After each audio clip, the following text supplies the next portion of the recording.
And welcome to Nats Chat for Saturday, April 20th, 2024. I'm Al Galdi, host of the Al Galdi podcast. Mark Zuckerman is off for this installment of the podcast, but I am pleased to be joined by the mastermind of the podcast, Tim Shovers. The Nats 5-year anniversary celebration of their 2019 World Series team is happening this weekend as the Nats are hosting the team that they beat in that 2019 World Series, the Houston Astros. But the celebration did not get off to the best of starts. A 5-3 loss to the Astros on Friday evening, dropping the Nats to 8-11 in this regular season, just 2-5 at home versus 6-6 on the road. Although I guess that's apropos, given that the Nats in the 2019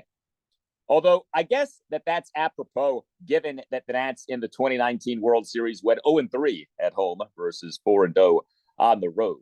Coming up later in the show, an update on the Nats AA affiliate, the Harrisburg Senators, from the voice of the Senators, Terry Byram, who will tell us about outfielder Dylan Cruz, among others. Also, later in the show, a shout-out that you don't want to miss. Trust me on that. But Tim, disappointing outing for Mackenzie Gore. The Nats offense did not do much against Justin Verlander, who made his 2024 regular season debut in his age 41 season.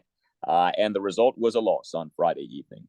Yeah, disappointing outing for Mackenzie Gore. That to me is more upsetting if you're a Nats fan than the final score of the game. Because, this is an upgrade of a lineup versus Oakland, who he dominated last weekend. And the game sort of felt over by the second inning. I know that the Nats made it close in the ninth inning, but that was a long top of the second. And if you want to see Mackenzie Gore become an ace, you're going to need to see a bunch of dominant outings back to back, and we did not get that this evening.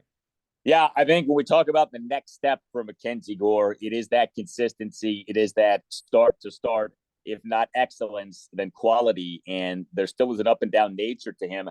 And, you think about this game, right? Weekend series, Friday evening, facing the Astros, 5-year anniversary celebration of the World Series. And Gore had his worst outing so far in this regular season. He overall has been good. Let's make that clear. But he was not good in this game. So he lasted for just 4 innings, during which he allowed 3 runs, gave up 7 hits, which were 3 doubles and 4 singles.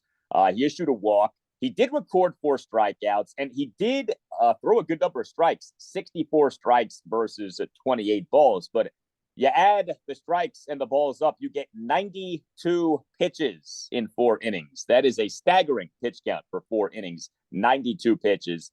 All 3 of the runs allowed by Gore came in that top of the second, a top of the second in which he gave up 5 hits, including 3 consecutive doubles to begin the inning. Gore in that inning threw 37 pitches. We saw this from him last season. He would labor when he was off. He would be out there for so long. He'd throw so many pitches. And we certainly saw that in this game. Yeah, 37 pitches in the second inning. That's such a staggering amount, especially in this era where, no one lasts more than 5 or 6 innings. That was really, as I said, that top of the second seemed to take a long time. He started off well, scoreless top of the first, looked good. And Houston's lineup at that top of the lineup is extremely impressive. But he just, he did not have it this evening. Tough way to start the series. So the Astros have a good lineup, as we know. The Astros actually are not playing particularly well so far this season. Hard to say if that's a sign of who the Astros are, or are they just off to a slow start. But the Astros, even with this win, are just 7-14 on this regular season, if you could believe that. So, we talked about the Nats winning 2 out of 3 at the Dodgers and perhaps catching the Dodgers at a pretty good time. It's not like the Dodgers have been wretched so far this season, but I don't think that they've been as good as they can be. It would feel like the Nats are catching the Astros at a pretty good time, but we did not necessarily see that on Friday evening. And, Verlander makes his regular season debut, and he ended up pitching well. That's another aspect of this. It was Gore v. Verlander. Would have been pretty cool to be able to say that Gore outdueled Verlander on this night. That did not happen. Verlander, 2 runs in 6 innings. Now, the Nats offense in this game, so just 3 hits. Now, the Nats offense in this game, just 3 runs, 8 hits, just 1 walk. The Nats went 1 for 4 with runners in scoring position. The Nats did have 3 extra base hits, and as you alluded to, did rally in the bottom of the 9th inning. Josh Hader, who is not peak Josh Hader anymore. I think that the aura of Josh Hader has faded in recent years. The Nats certainly have contributed to that with what they have done against Josh Hader in the past. But Hader in the bottom of the 9th had all kinds of problems. The Nats in that bottom of the 9th inning, leadoff triple by C.J. Abrams, RBI sac fly Jesse Winker, infield single Lane Thomas, walk Luis Garcia Jr. You're in business. But then Joey Meneses swinging strikeout, Nick Senzel swinging strikeout, and what could have been a pretty exciting and enticing walk-off win to begin this series was not to be. Yeah, hole was a little too deep, down 3 runs. But yeah, Hader has not been himself this year. You have to question in Houston's wisdom in giving him that contract. Now, you talk about a lot how finicky relievers are. Now, he's been the exception to the rule, but we've even seen, Craig Kimbrell have disappointing contracts over the years. So, and also Josh Hader does not want to pitch multiple innings anymore, which devalues him. He's not a 4-out or 6-out save guy anymore. One thing talking about the offense, Al, that I thought was interesting tonight, and I haven't made up my mind yet, but moving C.J. Abrams down to the 2nd spot and putting Jacob Young in the leadoff spot. Now, Young got pitch hit for late in the game by Joey Gallo. I thought the move made sense. But you pointed out in the last episode how Abrams' time in Washington turned around ever since going to the leadoff spot. I understand the thought process and wanting, and Davey said wanting to put a guy on ahead of Abrams for more RBI opportunities. But to me, that's been Abrams' sweet spot so far. And it had me shaking my head before the game.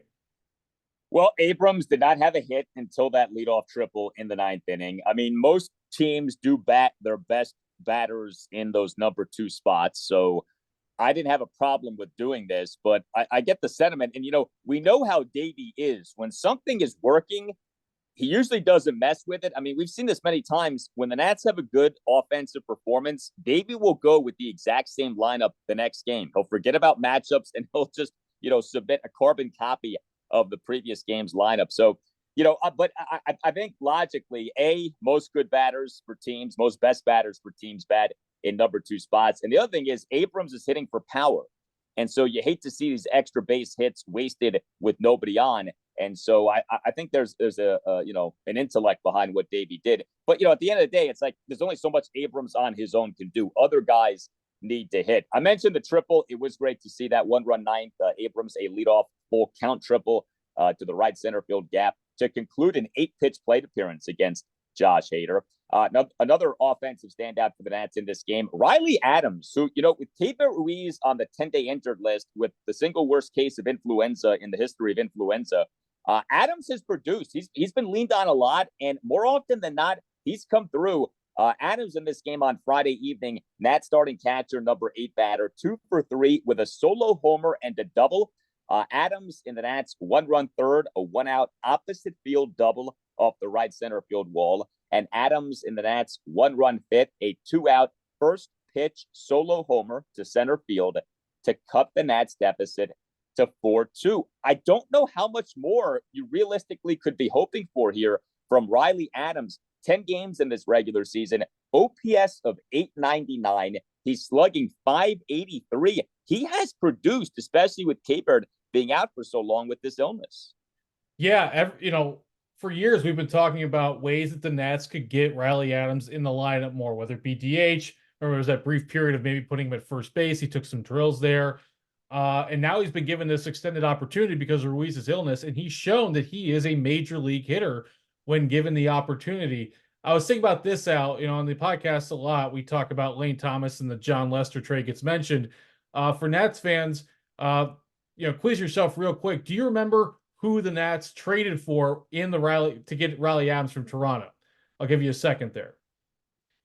It's Brad Hand. Brad Hand. And he didn't even make it, I don't even think, to September before the Blue Jays cut him, and then the Mets picked him up. So the Lane Thomas trade was probably the best move that Mike Rizzo made, but the Riley Adams one's a close second from that fire sale back in 2021. And I love seeing what Adams is doing. And I know that as the season goes on, it seems like there's fewer and fewer spots. We don't even know where Joey Meneses can fit in the lineup here every single day. But I'd love to see maybe after this, when Ruiz returns, if Davey gives Adams more of a shot at the DH spot. I think he's earning more plate appearances. I don't know how you argue against that.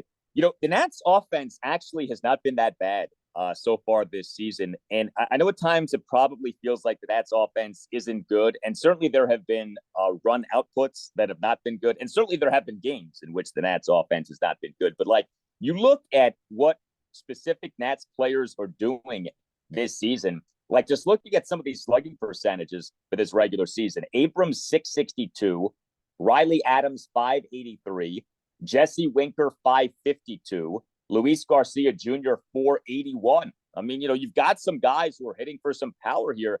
Abrams, I've referenced this, but like I think we need to keep focusing on this. The guy has 19 hits. 11 of the 19 hits are extra base hits. He really has become a power producer. 5 home runs, 3 triples, 3 doubles. So that's encouraging. And, this is happening despite certain Nats like not hitting all that much. Lane Thomas is not hitting all that much. Joey Meneses has been terrible so far this season. Joey Gallo has had his moments, but his overall production is not good. OPS is just 638, slugging percentage of just 350. So Eddie Rosario, I mean, he's done like next to nothing for the Nats. So what they're getting from Abrams and Adams and Winker and Garcia really has been valuable. Yeah, I mean, you just listed it right there. And as you go on and lay out the stats more, I'm feeling more and more convinced that Adams should get more opportunities at DH. And it will be interesting to see, because obviously if you do that, you got to push someone well out. And, Al, you talk about that the offense has been better. And this is a bit anecdotal right now. But like, for instance, this game tonight felt like a 2022 Nats game where they fell down early and you felt like the game was over. And then they ended up getting the tying run to the plate, but they still came up and lost. We're still not seeing those, games where the Nats are up 6-0 after 4 innings or anything like that. So I know that the numbers individually bear out a better offense, but I just feel like we're still not getting that huge run production, which they need, especially for a non-elite pitching staff. Well, yeah, we certainly are not. And a lot of this is the bar is low, right? I mean, the offense the last few seasons has not been good in terms of hitting for power. And so when you have a few guys hitting for power, it stands out because we have not had much of that in recent years. But for sure, if the Nats score 5 runs or more, you feel like that's a big offensive performance. Whereas you look at the elite hitting teams in baseball, they can easily put up 7, 8, 9 runs in a given game. We have not seen much of that from the Nats so far this season. It was interesting in this game on Friday evening. So 8 total hits for the Nats. 4 of the 8 hits came from the Nats numbers 8 and 9 batters. Riley Adams, we talked about him.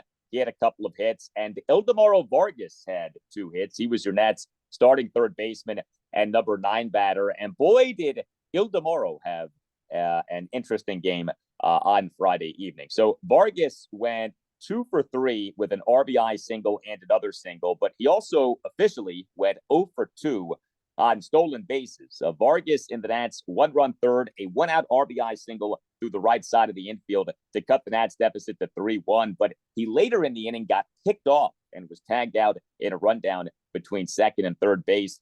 And then came what led to Davey Martinez getting ejected. Vargas in the bottom of the 8th, a 1-out opposite field single to left field on a 1-2 pitch. But he then got thrown out in an attempted steal of second base for the 3rd out. And it wasn't just that. C.J. Abrams was batting. So here you are in, still a relatively close game at that point. 2 outs, Vargas on first. Your best hitter is batting, and you get thrown out in an attempted steal of second base. Now, the play was close, and it appeared that the Astros shortstop, Jeremy Pena's left foot, was obstructing the bag from Vargas. This seemed to be a violation of the obstruction rule now that we have for a bag like the second base bag. But Davey Martinez's challenge of the out call went unsuccessful. And then Davey, in arguing the upholding of the out call, got ejected. Now, it's kind of funny when you think about it, because Davey is arguing with 2 of the umpires, when the call actually was upheld, not by the umpires, but by MLB's Replay Operations Center in New York City. Although I suppose you could say Davey was arguing that initial call of out. So there are a lot of things to look at here. First of all, Vargas gets thrown out on the base pass twice. The second time is certainly close and in a lot of ways controversial, because if you go by the letter of the law, that certainly seemed to be an obstruction violation by Jeremy Pena. Although, if you're watching the play, I mean, Vargas could have slid around the foot. It's not like the foot was in front of the entirety of the bag. And then you have Davey getting tossed and arguing with two people who did not uphold the call. So a lot to take in there. Yeah, first off, I just hate the way the Nats run the bases. I felt like ever since we started this podcast, I feel like they get thrown out on the bases every single day for some reason or another. The fact that Vargas got thrown out twice tonight just is so fitting, and I hate that they make it out with Abrams at the plate that you mentioned. But to this new rule, you can review a play at the plate, but you can't review a play at second base, which to me I don't understand the logic there. Either pick one or the other. And so I agreed with what Davey was fighting for, though the umpire's hands were tied. So I didn't love this rule to begin with when they put it in, but if you're going to put it in and you're going to have replay, then make it challengeable. I don't understand the logic as to why it can't be challenged. And I get Davey being mad, but Vargas has no business running in that moment unless he's 100% certain he's going to be safe. And you obviously can't be 100% certain that you're going to be safe. And that's a painful thing to see. Your number 9 batter gets on base with a hit, right? I mean, we're not talking about one of your best hitters, right? Your number 9 batter. I mean, Vargas does a nice job for them as a super utility guy, but he is what he is. Abrams is batting, and you run yourself out of an inning like that. So disappointing to see that. But, as we talk so often when the Nats have these base running blunders, they stand out when you're not hitting in a great way. And while the Nats are hitting for some power here, in this game on Friday evening, they only scored the 3 runs. And so something like what happened with Vargas really stands out. I do want to highlight Joey Meneses. So he in this game was the Nats starting first baseman and number 6 batter. He went 0 for 4 with a strikeout, had that big strikeout in the bottom of the 9th inning. Here is your Joey Meneses slash line for this regular season. Batting average of 182, on base percentage of 277, slugging percentage of 200. Joey Meneses for this season is 10 for 55 with 6 walks. He has 1 extra base hit. It is a double. We have grown accustomed to Joey Meneses playing for the Nats a whole lot in recent years, right? Gets called up when the Nats trade Juan Soto, is remarkably productive over the final 2 months of the 2022 regular season. Last season doesn't hit for much power, but is a significant RBI producer, at least by 2023 national standards. He is off to a really rough start so far this season. He does not seem to have a lot of confidence. Watching him in that key plate appearance in the bottom of the 9th, look, maybe I'm reading too much into what I was seeing, but he to me looked like a guy who does not have faith in himself right now. And him striking out was probably the least surprising occurrence at Nationals Park in this game. We've already gotten away from Meneses being an every game player. He's not right now. Now that could change if he heats up, but he's not right now. Something that I think can get forgotten is that Joey Meneses does have options. And I'm sure the Nats don't want to do this, but I wonder if this continues, if we might see the Nats option Meneses back to the minors, especially with a guy like James Wood on the come, to say nothing of other guys who are on their way to the major league level, we hope, at some point this season. But it has been a rough go of it for Joey Meneses. And, there's only so much of a leash that Meneses is going to get. I think he's going to be sent down within a month or so. Let's just call it June 1st or Memorial Day. I think he'll be down in the minors, probably AAA. That just seems like where we're headed. His production has gone down. The roster is getting more and more crowded. Oh, by the way, I talked about with Riley Adams, if Davey wants to get him more at bats at the DH spot. And Winker's played well. It seems like the roster from a Joey Meneses perspective is shrinking in all directions when you also look at the prospects that are going to get called up at some point. And the magic of September 2022 feels like a long time ago. And it just, that seems like where we're headed here, Al. I think the other thing too is this. A lot was made last season of Meneses doing so well with runners in scoring position, and that got talked about a bunch. That got written about a bunch. And look, he deserves credit for that. He did do well with runners in scoring position, but this has been shown time and again in baseball. Success with runners in scoring position is not something that necessarily carries over year to year. There's a flukish nature to it. If you do well in that circumstance, good for you, but it's not necessarily a skill that translates year to year. And so doing well with runners in scoring position one season guarantees nothing for the following season. And, we're kind of seeing that here with Meneses. I mean, he's not doing well really in any circumstance right now, but him doing so well in risk circumstances last year has not carried over in any way to this year. But him not hitting for power last year has carried over into this year. And now, he's not hitting really at all. He's not getting on base. It's been tough. He's better than this. I mean, I don't think he's going to continue to be this bad. But as the Nats, move along here in this rebuild, I think one of the nice things that you can say is they're going to start to have options. They're going to start to have other guys to whom they can turn. And that's a sign of progress. But that may not be such good news for Joey Meneses. We shall see. The Nats bullpen in this 5-3 loss to the Astros on Friday evening. So, one of the unfortunate consequences of Mackenzie Gore only lasting for 4 innings is that Davey Martinez once again had to use 5 relievers in a game. And it wasn't just Gore lasting for just 4 innings. The first reliever who Davey utilized, Robert Garcia, was not effective, and he ended up only facing 4 batters. So the 5 relievers ultimately did allow just 2 runs in 5 innings. So I want to give him credit in that regard. But Garcia was charged with a run in a third of an inning. He had an Astros 1-run fit, faced 4 batters, got just 1 out. He issued a 1-out walk and then gave up back-to-back 1-out singles. Derek Law officially tossed 1 2/3 scoreless innings, so he did a good job. Dylan Floro tossed a scoreless top of the 7th. That was good.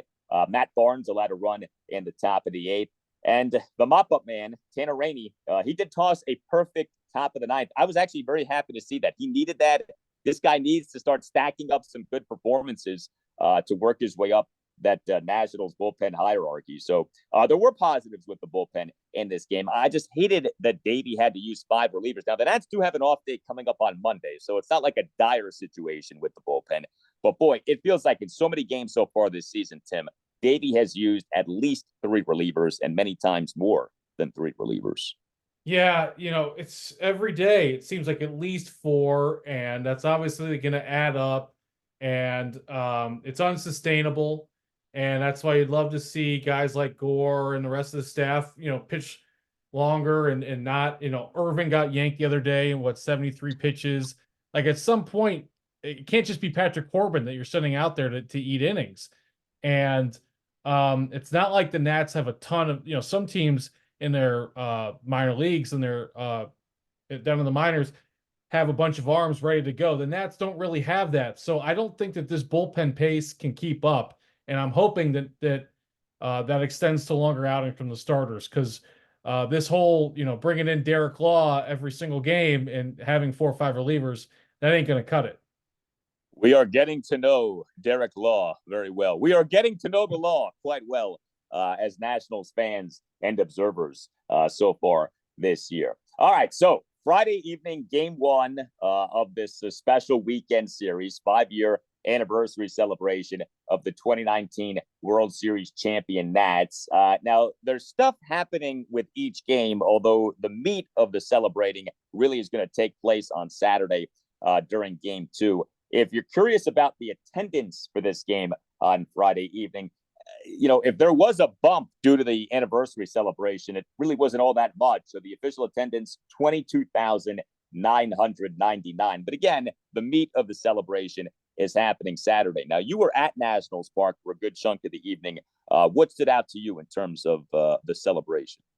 What stood out to me is that there was really nothing about the celebration. It sort of felt like a rehearsal dinner to a wedding the night before. Felt like the eve of everything. There were a few recorded messages from players on the screen, like including guys that are still active and on other teams. I did see Anibal Sanchez and Kurt Suzuki sitting behind home plate. By the way, that would make sense for a battery for a first pitch tomorrow. Keep your eye out on that. But there was no signage or anything around the ballpark. First pitch was very, very empty. Now, Nats Park is always a slow developing crowd, especially on a Friday night, especially with the 6:45 starts. So I don't read anything much to that. But I think you're going to see much more festivities on Saturday. There's a giveaway on Saturday and also a giveaway on Sunday. So in terms of 2019, it was brought up a lot in Davey's pregame media availability, but after that, not a ton to it. Yeah, I think the way to judge the weekend is with what happens on Saturday. We are still holding out a little bit of hope that maybe possibly Steven Strasburg shows up, although I would not hold your breath on that. That still seems rather unlikely. And remember, Tuesday afternoon when the Nats announced the 2019 Nationals players who will be attending this weekend, Strasburg was not on that list. But, I would say this. Yes, it probably is going to be that Strasburg isn't there. And yes, there are a lot of key players from that 2019 Nats team who aren't attending because those guys are still playing just with other teams. But this still could be a fun weekend. I don't think we have to focus all the time on who's not there. Like, you can enjoy who is there. Howie Kendrick will be there. Ryan Zimmerman will be there. Anibal Sanchez will be there. Kurt Suzuki, etc. And, I think in a lot of ways, this is for the fans. This is to have a good time. This is to salute these guys and that team. And this is a group gathering, the likes of which we didn't have much of after that 2019 World Series because of the COVID shutdowns in 2020. So, would it be nice if more guys from 2019, more stars were attending? Sure. But that doesn't mean that this has to be, a non-festive weekend. That doesn't mean that this can't be a really fun and rewarding weekend for Nationals fans. So I think if you're headed out there, especially on Saturday, have a great time. You deserve it. And there's no reason for you not to have a great time. Yeah. My hunch is there won't be a surprise Strasburg appearance. I don't think that Brian Dozier has inside info, like we heard the other day on the radio. Al, I just want to say real quick on Strasburg. I echo your sentiments from the show the other day when you guys talked about it. That was our episode Wednesday morning that came out. Barring anything that would truly keep him away, I don't know his full situation, but really disappointed that he won't be there. I just don't think it's the right move. And I know public engagements aren't his thing, but for all the reasons you stated, I think he should be there. And I just wish he realized that it would mean a lot to a lot of people that cheered him on for over a decade. And if he is sitting at home tomorrow with his feet up on the couch watching Netflix when he very well could be at Navy Yard, I think he's making the wrong decision. And I don't think he listens to this podcast, but I want him to know that best I can. Well, Strauss, if you are listening, we invite you to submit a shout out. We'd love to do one for you. And if you'd like to buy a Nats Chat podcast t-shirt, we'd love to ship one to you. Yeah, I mean, I said my piece. I do wonder if he's dealing with stuff that maybe we're not aware of because, boy, it just doesn't make a lot of sense to not attend something like this. It's not that big of an ask. And, I know Marcus brought up, Strasburg doesn't maybe want to talk to the media, et cetera. Well, then don't talk to the media. Like, just show up, go on the field, say hello, walk off the field, get in your car and go home. Like, you can even just do that. But just being there momentarily, I think would mean a lot to people. But look, you can't make people do things they don't want to do, right? Like, I mean, you're not holding people hostage here. So if he doesn't want to be there, he's not there. That's on him. This is a big part of why, to me, after this weekend, it's time to put 2019 away for a while. And it's time to get away from all this stuff. And it's time to really hone in on the now and the future, because that's what the Nationals are about.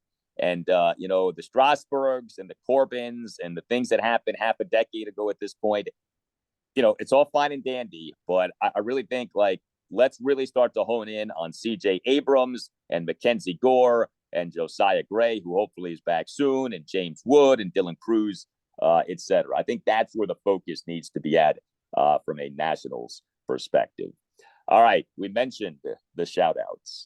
You can submit a shout out for this podcast. Consider it the podcast version of a message on the Nationals Park scoreboard. Hit up Tim Shovers. He can give you more details, but the email address to contact him is natschatpodcast@gmail.com. I'm going to read to you this shout out. To the man who postponed surgery last fall to attend the end of season Nats Chat party at Walters, we wish a happy birthday to Dwayne Edwards. There's no bigger fan of the game of baseball, the Washington Nationals, but most importantly, the Nats Chat podcast. Thank you for introducing so many of us to Al, Mark, and Tim, and a special thanks for teaching some of us how to play Stratomatic baseball. From all your friends, family, students, and colleagues, Kurt and everyone, wish you a special day on your big day. And I echo those sentiments. It was a thrill to meet Dwayne at Walters at the Nats Chat party more than 6 months ago now. That was October 13th. That was actually opening night for the Capitals. Here we are now. The Caps are about to play their playoff game 1 at the New York Rangers this Sunday afternoon at 3. But Dwayne came to the party in a neck brace. He was on the doorstep of surgery that he had postponed in order to attend our Nats Chat party. That was an honor. Dwayne's a great guy. We certainly wish him well, and I hope that he has a great birthday. Yeah, Dwayne, by the way, was we talked about Meneses earlier. A few weeks ago, he emailed into the show. He was the first person to kind of put on the back of my head that, hey, might be time to send Meneses down to the minors in a few weeks. So I want to give a note on that Dwayne was a bit prescient and a huge Nats fan, obviously. But to the neck brace thing, Al, a little inside baseball here on the party. I wanted to put it on the first Friday night after the season, which would have been Friday, October 6th. But one of my best friends from growing up was getting married that weekend, so I was back in Atlanta. And, whatever, didn't think much of it. Party was scheduled for October 13th. And in rolls Dwayne with a neck brace saying he postponed surgery. And I'm thinking, man, because of my friend, someone who, she doesn't know a thing about baseball, picked that wedding weekend. Poor Dwayne had to postpone his neck surgery by a week. So I'm sorry, Dwayne, for that. But thanks for being a soldier and fighting through it. And by the way, Kurt, who submitted this a shout out, great guy as well. Had a really fun time talking to him, and just clearly a great group of guys that Kurt and Dwayne are.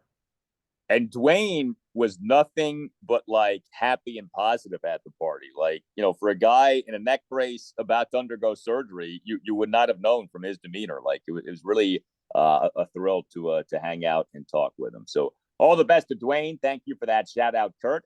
You can hit us up on X at Nats_chat. Like I said, you can email the program, natschatpodcast@gmail.com. We have a website that we invite you to check out, natschatpodcast.com. And as we've been telling you, we now are on YouTube. You can search Nats Chat Podcast to watch episodes of the Nats Chat Podcast. All Nationals radio highlights on Nats Chat are courtesy of 106.7 The Fan. So for Tim Shovers, I'm Al Galdi. For Tim Shovers, I'm Al Galdi. We'll talk to you next time on the Nats Chat Podcast. And we'll leave you now with this update from the voice of the Nationals AA affiliate, the Harrisburg Senators, Terry Byram, for the latest on Dylan Cruz and more.